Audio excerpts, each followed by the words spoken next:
क्या tax form पर सिर्फ सीएस को ही साइन करने का हक होना चाहिए? आईसीएसआई का बड़ा कदम इस सिस्टम को पूरी तरह बदल सकता है।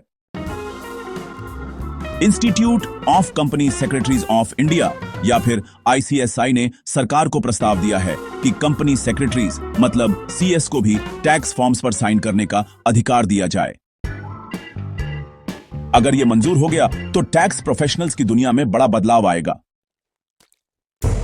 अभी तक टैक्स कंप्लायंस और फाइलिंग में चार्टर्ड अकाउंटेंट्स यानी सीएस का दबदबा है, लेकिन आईसीएसआई का कहना है कि सीएस भी टैक्स कानूनों की पढ़ाई करते हैं और उन्हें भी यह अधिकार मिलना चाहिए।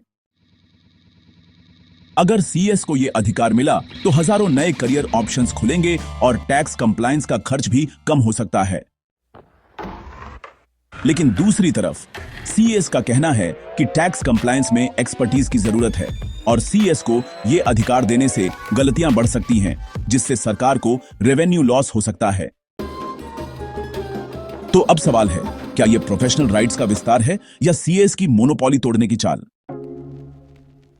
आईसीएसआई का मानना है कि जैसे ऑडिटिंग में अलग अलग प्रोफेशनल्स को काम का अधिकार है, वैसे ही टैक्स फाइलिंग में भी सीएस और सीएस दोनों को बराबर मौका मिलना चाहिए। अगर यह प्रस्ताव पास होता है तो सीएस की डिमांड और वैल्यू मार्केट में और बढ़ जाएगी। लेकिन सवाल यह भी है कि क्या टैक्स कंप्लायंस की क्वालिटी पर असर पड़ेगा? यह बहस अभी गर्म है। कमेंट में बताइए, क्या सीएस को भी टैक्स फॉर्म साइन करने का हक मिलना चाहिए?